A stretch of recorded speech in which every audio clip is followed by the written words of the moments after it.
Ochogerako ekyokusamuninga omuntu ali mu maziga saawa eno. There is a breakdown in communication.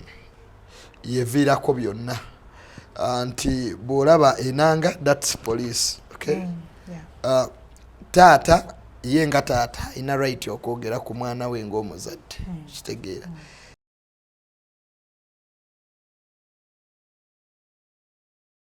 Omulabe waffe omulungi nkwaniriza nnyo olunaku olwaleero webale kubanga weekumira nnyo ku Spike TV Uganda era nammwe abali ku YouTube channel yaffe olunaku olwaleero mbaagaliza olunaku olulungi ate nga mbajjukiza nti subscribe, like, share and comment mwebale kubanga mutulaga omukwano ku social media platforms zaffe era nga mubeera mutuweereza obubaka nga mutugamba leero kachike mutuyizaayo era nga mbagamba nti leero mbayizaayo akapya akalungi ke mugenda okwagala ennyo era nga mbajjukiza nti amanya gange nze Mbabazi Anna era nga olunaku olwaleero nkuleetedde omwami he's an analyst era musajja mugezigezi teri kiyita mu ggwanga ne kigenda nga takitegedde mpozi ne bwe kiba mu nju yo nze nkukakasa alabika akimanyi wakuba gwe tomanyi nti amanyi naye ng'omwami ono bamuyita Tamale Junior. Sanyi kulaba olunaku olwaleero.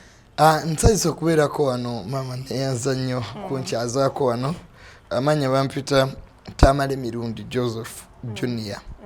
Ekimpisa Junior si kivumo. Oli buto. Si kivumo nti abamu bakitwala mbu Junior aba Junior waliwo senior. Waliwo anti omusaamu ekitiibwa kati Junior. Naye tewalina amannya gwenga gwe. Anti kaakati amannya ge batutuma gabeera ne reasons lwaki bagatuwa. So in my family I'm my father's favorite. Kikola batya Abaganda bo nga bakulira saawa. Tekijera bakola bubi oba bulungi because tebibakwatako. No balina relationship zaabwe ne taata waabwe because one I'm stubborn. Nina stubborn, yes. Nina character y'obuteeguya seeguya nnyo. Character y'obuteeguya ate eyamba nnyo mu nsi because I'm a student of psychology. Makerere nasoma psychology nentegeera obulamu bw'abantu. Kati n'osalawo tobeeguya. Mbadde manya nti ogisomera kusalawo n'oba handling. Abantu bamanyira. Naddala Abannayuganda abasinga obungi their character. Mazima nze njogera facts, I'm a student of reality. Kyekyasomesa psychology. Ekituufu kiba kituufu nti teri mukyala azaalira mukamwe era bwe nkyogera. Soko mbulize kuba kulaba ndaba tutute speed. Kakati abanda bambalamusizza nnyo abeebale kulaba mu TV eno nange kennyini okumpa akakisa maamu kubeerako wano naawe. Kati twabadde tuli awo. Tugenda okuwulira anti omunange bitalo ebya sipiika waffe ng'afa. Tuba tuli awo tukyakaaba amaziga tugenda okulaba taata ng'avuddeyo omwana wange bamuwa butwa. Tuba nga abakyamira ng'enanga amusamuninga atugamba wooloolo. Okyogerako ekyokusamuninga omuntu ali mu maziga saawa eno. There is a breakdown in communication. Yeviirako byonna. Nti bw'olaba enanga, that's police. Okay? Taata ye nga taata ina right okwogera ku mwana we ng'omuzadde. Kitegeera. Ministry ya Health, which is another government body, a whole ministry, because ojjukira nti ministry yavaayo no acheni nawayo nawa report ku bice byalowooza bye bajja mu ddwaliro. Kitegeera. Kaakati omwogezi wa government bali omunsigolesi naye naavayo n'ayogera kati ekiriwo breakdown in communication batuuse buli omu ayogera bibye ate nga position ye manye kibaleetedde ekyo kuba nti buli omu position ye agitankana bantu kati abantu baagana lipooti eyavaaki mu ddwaliro Seattle kaane ne famire y'omugenzi ate nayo negikola ki nekigaana. So that's where the problem is coming in. All of the three, Enanga, Mr. Enanga, Wahealth Acheni and Chris bali omunsi wa information bali balina okutuukirira family ne taata before they had to come out to do what mu mawulire they had to transfer because eddoboozi eryo naye buli omu yatwala responsibility n'ayogera ye byalowooza nti ki kati family n'ebigaana kati nekisigala eri public tutwale bya taata tutwale bya government but all in all as a student of psychology the family yesinga amaani because kumwe speaker oli taata wajja kubolanya. Kati you are protecting government, for them they are using emotions. When you lose somebody, you get emotional erupts. Chiruma. Omuntu yenna yali alozinzeko ku his or her loved one. Twagala okuteekawo responsibility omuntu ne bw'afa siriimu. Era I'm sorry to use that. Era really tunoonya responsibility gwe tugiteekako. Maybe the doctors didn't bring enough. Maybe you still look for ekintu kimu. Kati sitaani oluusi n'amaliriza nga responsibility yagifunye wewatali nti sitaani mubi yeyasse ki yeyasse omugenzi. Naye kati Junior olowooza nti nno enanga ekintu ekyengeri gye yakikozeemu kubanga kati nga gwe bw'ogamba nti bandibadde baafuna communication before kati tugambe ekyo tekyasobose. Olowooza enanga ye nga mu office ye yakoze ekintu ekituufu. Yeah, he's right 50%. He said summons and investigations. Nobody in the whole world will tell you that when a person calls you for investigations, you refuse. We have seen countries where presidents, prime minister wa Israel, but never president wabanonyereza ko nga bakyali ma office gaabwe on corruption. Their president wa South Korea omukyala Park bamusibako mu komera lwa corruption. So investigations are not bad. Ng'abantu bakitutte. To summon you, you come, they ask you, because at the end of the day we must get the core existence, the real stuff who killed the speaker, if it is true. So it's not bad 50%. It's only the timing that was wrong. Okay. You give people space to mourn for their loved one. Then investigations follow. But the timing was wrong, but Enanga was doing something right, because that's the work of police. Oh, kati Bobby Wine naye ayangweka agende bamusamuniza anti naye. Bobby Wine. Yakuteka Bobby Wine kikyamu. Ate manyi ibintu bya samoni sibya. Anti mwami Enanga kye yakozeemu ekikyamu in law reported speech tebaji investigating. Bino byenjogedde bw'obiddamu n'obyogera nga nabyogedde anti byange. Kivula nga muteekawo disclaimer tebirowoozo by'olidde mu pulogulaamu eno si byaffe wabula byoyo gwe tuba tukoze eki kati toyinza ate kuyita gwe nti wazzeemu Tamale no you reported speech. Kivula bagamba mu mawulire the president said this said kakati ewali said n'ebigambo ne bateekawo ne bu quotation babiyita bati obu close okulagira ddala reported it. Kali Bobby Wine ali mu reported speech. Ya tata kati so that he made it Chris Bariomunsi Minister of Information kyayogedde kituufu Enanga made it dramatic and professional. Naye ate ne Chris Bariomunsi naye ensonga zinazo olumu tetuzitegedde kubanga Kiwanda yavuddeyo n'agamba nti yamugambako ku bintu bino ebyobutwa naye Bariomunsi agamba ye talina kyamanyi talina kye yali awulidde agamba Kiwanda naye ali dramatic. Then that shows division in government. It's like there are two camps fighting an information war. Why? Honorable Kiwanda namba nnya mwenali. If I'm not mistaken, President Museveni yasooka ali Haji Kigongo naddako Mama Kadaga namba 3 Honorable Kiwanda wakuna. Kakati oli gwagamba naye minister. So buli omuntu alina simu ya munne. That means there is a breakdown. Waliwo ekinene ekiri wansi kyetutategeera. Why are these people who can even sit in a caucus? Because they have buli omu alina enamba ya munne. They are both in government, they are big people. To come up and everyone starts blackmailing, challenging his position in the media. Before we go to media, in the junior, I'm a peer to the Honorable Minister of Lands, PA, Dr. Sam Mayanja. But if I go to the media, I first consult my boss. I'm going to talk about this and this now. So there are no consultations. The whole system is there would have been a dialogue before they went to the media. No, it's not being safe. There is no big issue. But what I'm worried, generally, that so many people are going to lose their lives. Actually, being to ebyobutwa tukitwalinga ebyomuzanyo. So ya district engeri gye bakwatamu speaker okufa kwe namba 3 mu ggwanga. Namba 3 yafa. There is a lot of drama. There is a lot of misinformation. There is a lot of certain parties using words like, because the minister said Inanga is any profession, by the way, that's big. He turned, because Inanga, if Wabayogere police, then the whole institution is any profession. How can you tell the spokesperson is any profession? Is media excited? Such a language is not ethical when you're dealing with governments. If you are fan of a blogger, social media, olinga chino na olinga chino.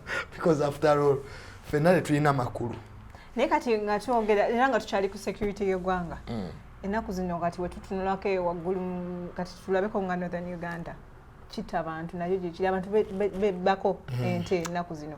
Ate twalabye ne ba Arrow Boys nabo bakomyewo ne bagamba government yabasuubiza kasente naye banayitaamale kiki ekigenda mu maaso. No, in Northern Uganda the issue is very small. Some of the people have refused to surrender weapons. They must do that. They must surrender the guns because waliwo group, there is a culture up there that abambaloza ente zonna eziri ku nsi zaabwe. There are people who have that mentality. And nabo balonzi bante, so they can steal the other peoples, the other tribe, ne baji back in. Second, there are those who cross the border. There are tribes in Kenya who cross the border and they come and cause mayhem this side. Then you have allegedly there are tribes in Northern Uganda that possess weapons and they use them for defense to cause havoc to the other ones that don't have. That's why the Arrow Boys. Kati never know balumba nabo they have their own militia. The Arrow Boys saying that if the other ones have guns and they are mistreating us, let us also have our militia. Nothing to protecting. Then that is a fall in security. First of all militias, we are past that era of militias guarding society. We have a stable army with the capacity to handle every situation. So there are two things they have to do. Everybody who has a weapon, gateli mateka, ajitekeo, ajiweyombi okwelina. They refused. And many of them, 15 of them, there are some people who were put out of action. They died. And they will be put out of action. I can authoritatively tell you that if they refuse to hand over weapons. Then after handing over weapons, then we go now to politics. Okay. Buli omu abeere mu ttaka lye ng'ayina ente ze. Second, the government should deploy other divisions because there is lack of manpower to protect the whole Tesa and Karamoja sub-region. All those districts need protection.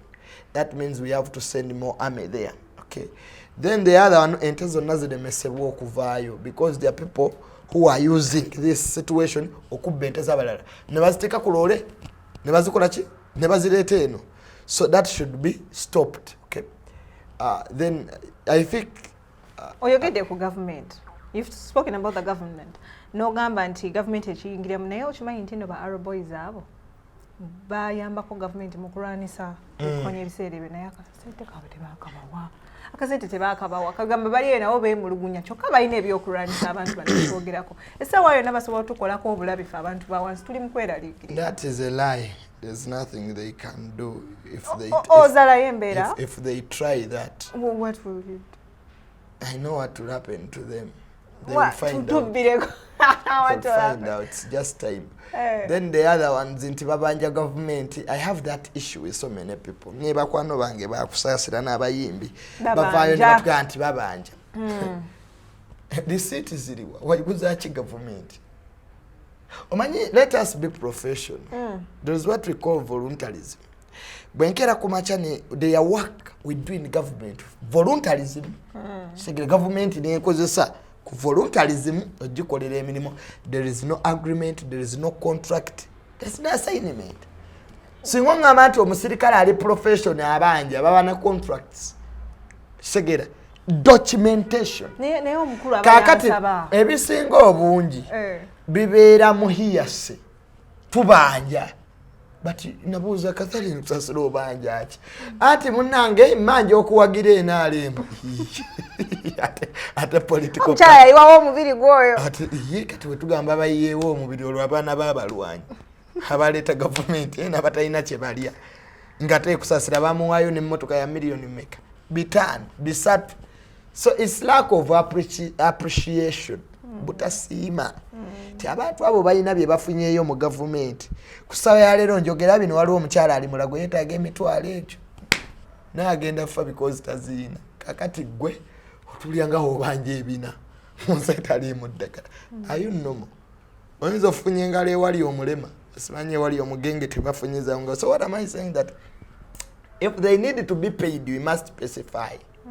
okay were they on contract okay or they were in an arrangement of helping their community to be safe ensonga eyo yo bwetyo but if it's true they had that contract to do that they should be paid okay. But if they didn't nga bya gentleman's agreement endagano z'omukasaka gentleman eyo nedda fa basoma gentleman's agreement you're not a man of your word ate kati endagaano eriwa oyinza okunguza ettaka ku gentleman's agreement mu nsi muno kankubulira ne weebeera simu kaadi ng'ogiregistaringa era bakuwa akapapula kakati ebya gentleman ebyakwayo ebya taata nadduli bye mulabamu endagaano z'omukasaka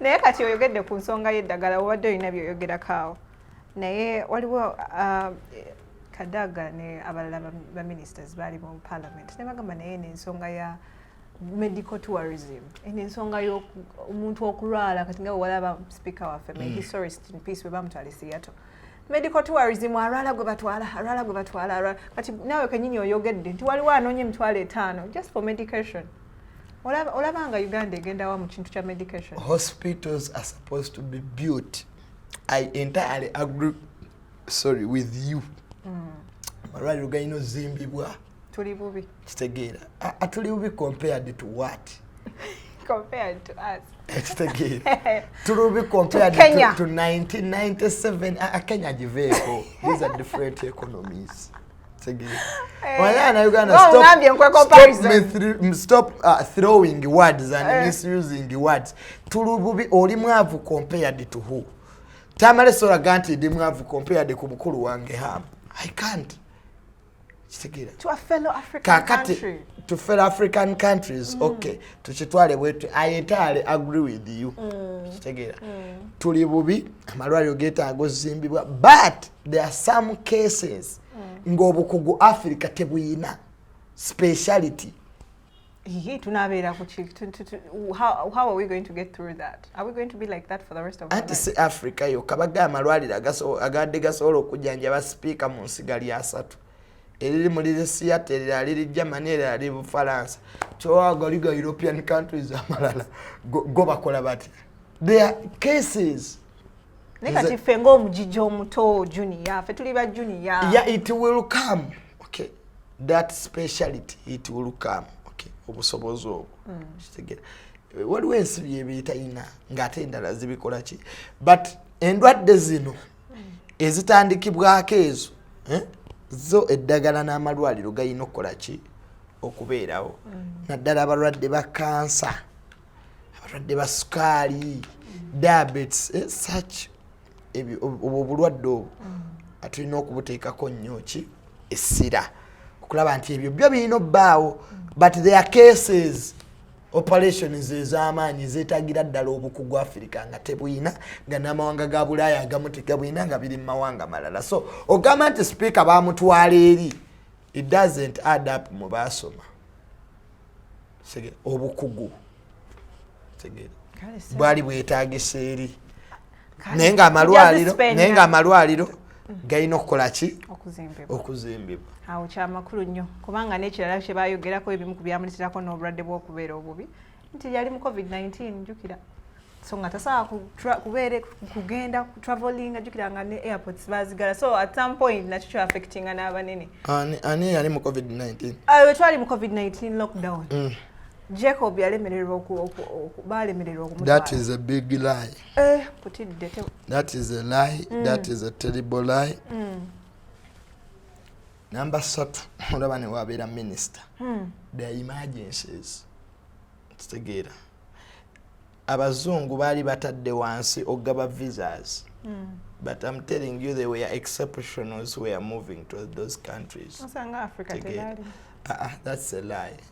That's a lie. That's a Tuveeko mu hot topics mulidde Tamale Junior mirundi byaddatwa musajja he's an analyst ate kisinga mu byonna he's a psychologist so ategeera obwongo bw'abantu ne how things operate in our nation and also abroad.